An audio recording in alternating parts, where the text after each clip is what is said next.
ጥፋት ያስተሳሰራቸው ጎልያዶች። ኢትዮጵያ ሀገራችን ለዘመናት ከታሪካዊ ጠላቶቿ ጋር አንገት ለአንገት በመተናነቅ ቀጠናዊ ሚዛኗን አስጠብቃና ሀገራዊ አንድነቷን ሳታስነካ የኖረች ታላቅ ሀገር ነች። ከሰፊው ታሪካችን ማህደር ስንነሳ አፍሪካውያን በነጮች እግር ጫማ ስር ወድቀው ነፃነታቸውን፣ መብታቸውንና ሰዋዊነታቸውን አሳልፈው በሰጡበት ጊዜ እንኳን ኢትዮጵያ እምቢ ለባርነት እምቢ ለወራሪ በማለት ነፃነቷን በክንዷ ያረጋገጠች ብቸኛዋ አፍሪካዊት ቀንድል ኢትዮጵያ ብቻ ናት። ይህ የጀግንነትና የጽናት ታሪክ ትናንትም ሆነ ዛሬ የሀገራችን የህልውና ማዕዘን ሆኖ ዘልቋል። ታዲያ አሁን ላይ ከቅርብም ከሩቅም ተሰባስበው ኢትዮጵያን ለማጥፋትና መንግስት አልባ ለማድረግ የሚኳትኑ ጎልያዶች በአራቱም አቅጣጫ ጦራቸውን እየወረወሩ ይገኛሉ። ከነዚህ የውጭ ኃይሎች መካከል ግብፅ፣ ኤርትራ፣ ሱዳን ከሩቅ ሆነው የሀገር ውስጥ ተላላኪዎችን በመጠቀም ሀገራችን ላይ ጦራቸውን እየሳሉ ይገኛሉ። እነዚህ አካላት የጋራ የጥፋት ዓላማቸውን ጽምዶ በሚል የዳቦ ስም በመሰየም በኢትዮጵያ ላይ መዶለት ከጀመሩ ወራት ተቆጥረዋል።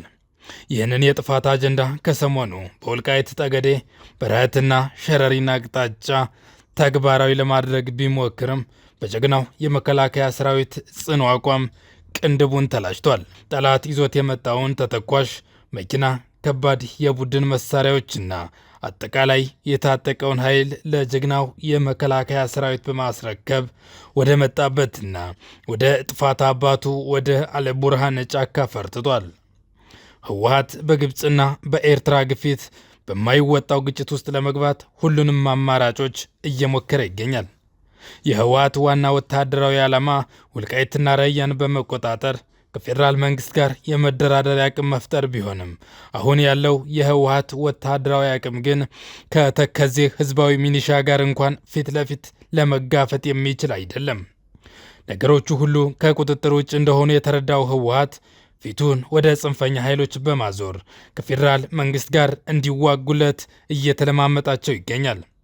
አብራችሁኝ ተዋጉና ወልቃይትና ራያን አሰጡን የሚል ቅዠት ውስጥ በመግባት የአማራ ህዝብን ለመውረር ለማፈናቀልና ርስቱን ለመንጠቅ የጥፋት ተላላኪዎችን ለመጠቀም እየኳተነ ይገኛል።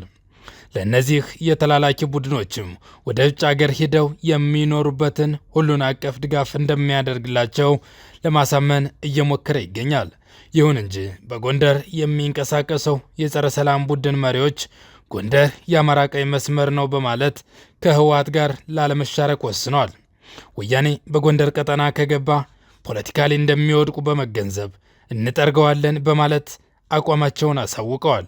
ህወሓት በሸረሪና በኩል የጀመረውን ተኩስ በይፋ በመቃወም አስፈላጊ ሆኖ ከተገኘ በማንኛውም ሰዓት ከተከዜ ወንድሞቻችን ጋር በመሆን ህወሓትን እንጠርገዋለን በማለት በጎንደር የሚንቀሳቀሱ የፋኖ ኃይሎች አቋማቸውን አሳውቀዋል።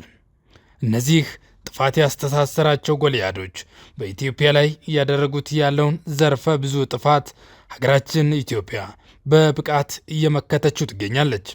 የውጭ ጠላቶችን፣ የሀገር ውስጥ ተላላኪዎችን ማለትም ህወሓትና ሌሎች የጸረ ሰላም ቡድኖችን እንደ መጠቀሚያ በማድረግ ኢትዮጵያን ሉዓላዊነቷን አሳልፋ የምትሰጥ ህወሓትና የጸረ ሰላም ቡድኖች የውጭ ጎልያዶች ኢትዮጵያን በውስጥ ለውስጥ ለማዳከም የሚጠቀሙባቸው የፖለቲካ መሳሪያዎች በመሆናቸው ታሪክም ህዝብም ይቅርታ የማያደርግላቸው የባንዳነት መልኮች ናቸው።